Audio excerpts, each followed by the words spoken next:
N 塚庭菜園の中村です。今日は7月10日月曜日、10時ぐらいですね。もう気温も上がりに上がって32度ぐらいになっています。非常に暑いです。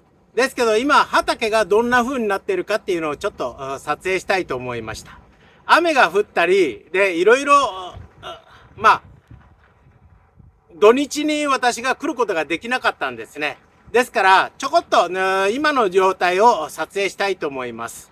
雑草も伸び放題ですけど収穫も毎日っていう言い方するとおかしいね。来るたびに1週間に2、3回来たりする時もあるんですけど1回しか来れない時もあります。全く来れない時もあります。そんな中で、実際に今、収穫できているものとかそういうのについて少し撮影していきたいと思います。私たちはこのような形でレイズドベッドっていう形で、野菜を育ったりしています。そのレイズドベッドは今雑草だらけです。ですけどそのレイズドベッドの中で育っている野菜について少し説明したいと思いますのでよろしくお願いいたします。これが第1番目のレイズドベッドですね。本来はイチゴだけを育てようと思ってイチゴを一生懸命やってたんですけど雑草が増えました。で、このところにはシソがあったり、これはですね何だったかな、後から下に書いておきますけど種が取れるようになりそうです。こんな感じですね。でこの辺りがもうイチゴがどういう風になっていってるかっていうのが分かりますけど少し枯れてますよね。ところがですね、この間も家内がいくつかイチゴを持ってきたんですけどこんなような感じでイチゴができたりもします。まだもうほとんどないと思いますけどこんな感じでレイズドベッドが育っています。で第2番目のレイズドベッドはちょっとネットをしたままですけどこのところでは20日大根とかいろいろなものを育っていました。中に花がいっぱい咲いてますけどこの中で、20日大根が毎週のように少しずつ取れています。そして赤しそも大きくなってきてますね。こんな感じでこれ、でこの葉っぱも何だったかな、また下に書いておきますけど、葉っぱも、大きくなってきています。これも家内がちょこちょこ取って、スムージーにしてますね。はい、第3番目のレイズドベッドはすごい状態です。デルケールって言いますけどデオがこんなに大きくなって今赤い花、黄色い花を咲かせています。すごい状態ですよね。でこのところにも白い花が咲いてすごい状態になっています。ちょっと開ける気を起こしませんがこれがどちらかっていうと今第3番目のハーブ系のものが育っているところですね。でオレガノは切っても生えてきます。オレガノがこんなような感じで大きくなっていることを感謝しています。このところでは今雑草しか皆さんには見えないと思いますけどこのところでは実際は生姜がいくつか、成長してきていますね。生姜がそうね、ここだけで10本ぐらいの生姜が今成長しているのが見受けられます。この2列で、生姜を育っている状態です。でこのところはもう今終わってしまったんですけど、サラダビーツとか、あとですねサラダ系のものがやってあったんですけどぐーんと大きくなっている菊芋が目立つだけでちょっと芳しくないような感じ。こんなところまでねミントが、はびこってきてますね。ここも同じようにこれも、菊芋ですね。菊芋がどんどん生えてきます。これは取り忘れた菊芋の種が残っていたっていうことですね。でこのところは吹きがあったりしますけど吹きも自然的に出てきているものです。で今この緑のイボ竹のところに3つズッキーニが植えてあります。これはちょっとうまくいってないような感じがしますけど、ズッキーニがだんだん大きくなってきていますね。これが今の状態です。このネットの下では私たちは鈴なりミニトマト、ダイソーの鈴なりミニトマトとか、あとですねサンマルツァーノっていうトマトを植えたんですけど、ほとんど枯れてしまいました。今ここにサンマルツァーノが、枯れたところに1個だけポツンとありますし、この辺にもサンマルツァーノは生きています。生きているのは 2,3 本しか生きていないんですけど、雨が多くて、枯れてしまったっていうのが実際ですね。そしてこのところがあまりにも悲惨だったもんですから、まだこれサンマルツァーノ生きてますね、だったもんですから、このところにミニキュウリを少し植えました。2週間ぐらい前にね、6月の4日から種を出さして、ここに今ミニキュウリがこんな感じで、出てきています。大きくなってピクルスを作りたいなと思って、今ミニキュウリをこのように育っています。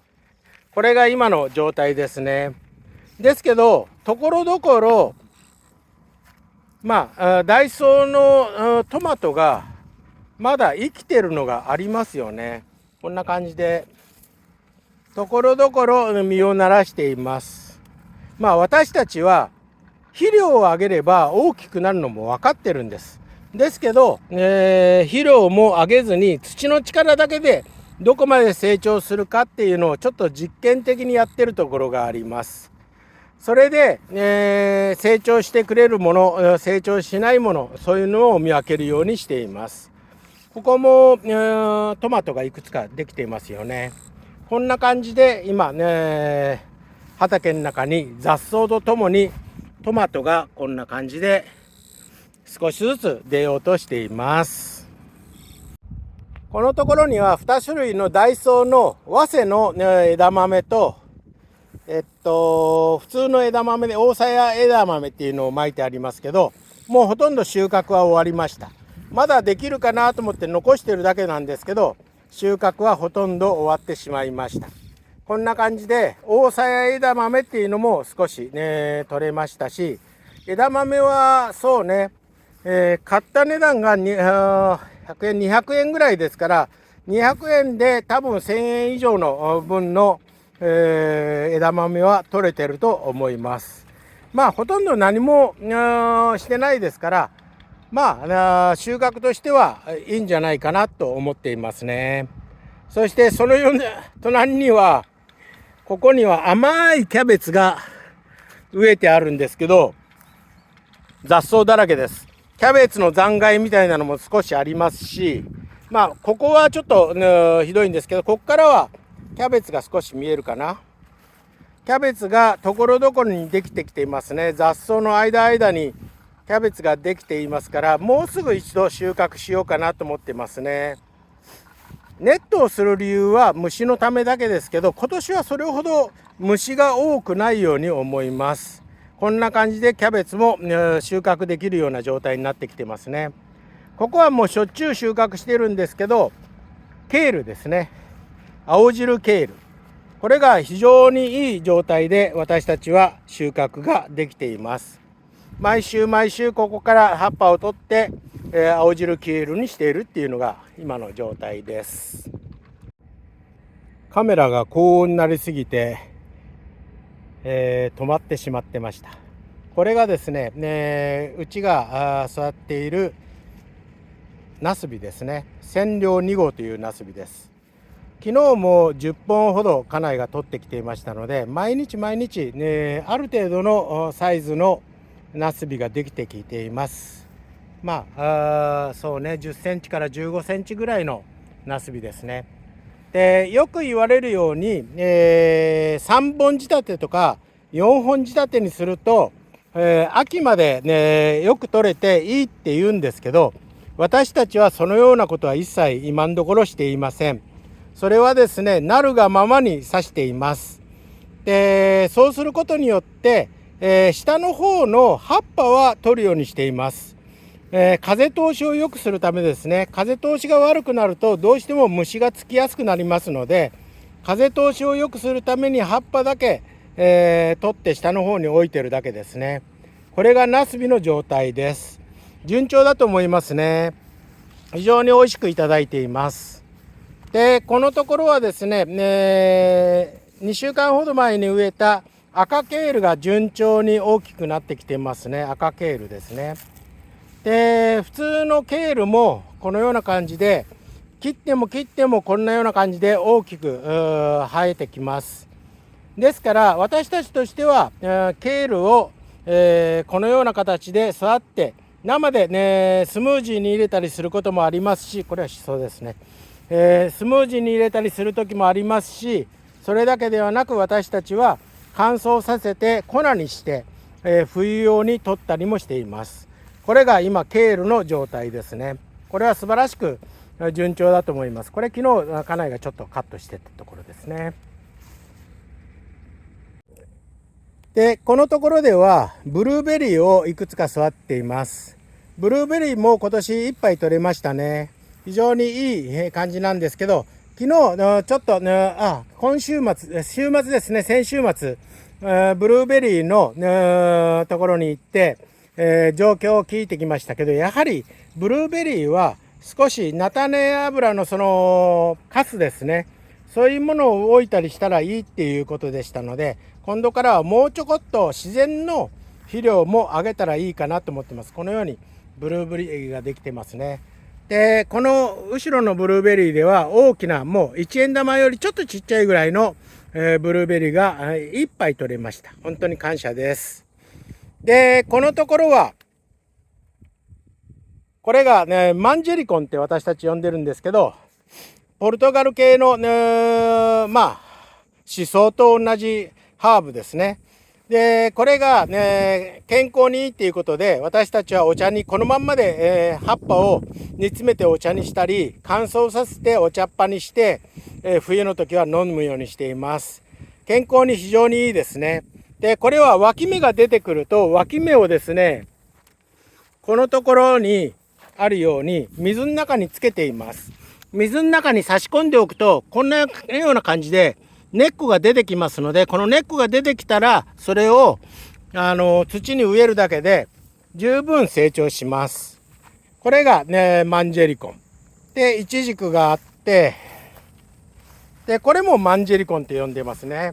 地を這うタイプのマンジェリコン、これも、ね、非常に苦いですけど健康にいいと言われている、マンジェリコンです。で、あとこちらがですね、家内がもらったやつなんですけど、ハコベリーって言ってたかな。こんなような感じで実が今つき始めていますね。本当に、感謝です。これが、今成長してますね。で、あとですね、このところには少し不織布のところで、ミントを育てましたけど、ミントが順調に育っています。これは種から育ってきてる、レモンの木ですね。種を植えておいたらだんだん芽が出て移植して、ここのとこに植えることになりました。オリーブがあったりいろいろしています。これを私たちは第1番目の畑って呼んでるんですけど、もう一個の方の畑もちょっと移していきます。この三角の土地では私たちは根菜類をメインで育っています。根物ですね。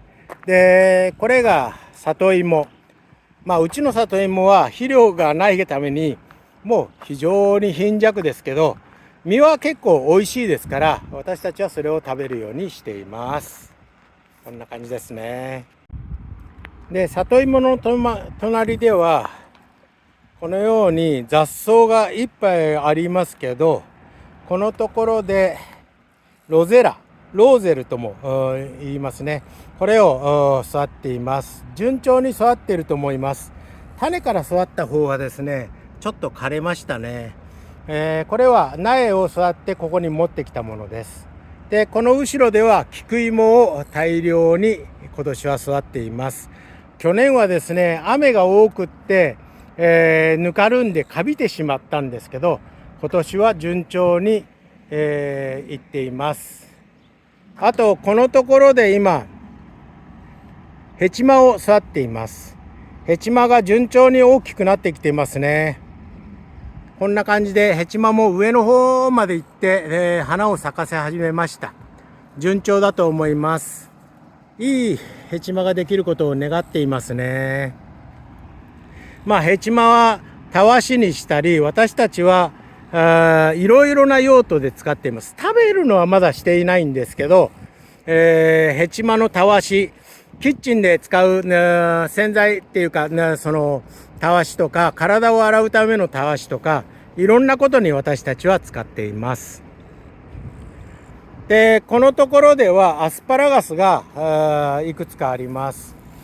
アスパラが出てきていますね。ただね、これはまた来年の春ぐらいまで取れませんけど、今アスパラが少しずつ成長していることを感謝していますね。パッと見ほとんど雑草ですけど、雑草の中に埋もれてアスパラがいくつかあります。で、ここは今さつまいもですね。さつまいもが雑草とともに、大きくなってきています。で、こちらは今雑草を取った方がいいのか、雑草を取らないの方がいいのかっていう実験的にちょっとやってるところがあるんですけど、こちらが雑草を取ってやってる、さつまいもですね。さつまいもがこんなような感じで結構きれいに大きくなっています。この後ろのところでもさつまいものつるを、近所の方からいただいて、それを植えています。こんな感じですね。そしてこのところはつるではなくって芋をそのまんまポンポンポンと置いてあったところですね。家内の前回ね、動画にもちょっと載せましたので、それを貼っておきますね。こんな感じであります。で、ここは雑草だらけです。で、その後ろのところはじゃがいもを掘り上げました。じゃがいもが結構取れました。今年はですね、じゃがいもだけでそうだね、みかん箱に3箱ぐらいは取れました。まだじゃがいもは残っているんですけど、掘り上げたところですね。これを今度どういうふうに使うかを悩んでいます。この辺は掘り上げたところで、まだここのところにもじゃがいもが少しありますので、また今度掘り上げていきたいと思っていますね。これが今、私たちの畑の様子です。で、この後ろのところにはですね、ひまわりの苗から植えた方が背が高いやつですね。で、下にちっちゃくあるのがひまわりの種をダーッと巻いておいたらできたもの。そして反対側にはですね、ひまわりの種だと思って巻いておいたら、それがヘチマだったっていうやつですね。これもいろんな人が今もらってくれてますので、本当に感謝しています。これがひまわりが今順番に大きくなってきています。すごいですよね、ひまわりって。で、この横には、マリーゴールドがあったり、これもね、じゃがいもですね。じゃがいもはまだ取れると思います。こんな感じで順調に根物が育っていますね。それと私たちが試みているのは、このところで、イチジクを育てようとしています。自宅の方のイチジクはもう実がなり始めたんですけど、こちらはまだ実ができてきていません。こんな感じで今順調に大きくなろうとしています。種類はいくつかまばらで入れちゃってるもんですから、どうなっていくかなと思っていますけど、このところで、ね、イチジクも育ってほしいなと思っています。イチジクはね、美味しいですよね。時期的なものがありますけど、イチジク、これがホウボウっていうので、これがどちらかというと今根物のものを一生懸命育っている私たちの畑の全貌です。今日はこれで撮影を終わりにいたします。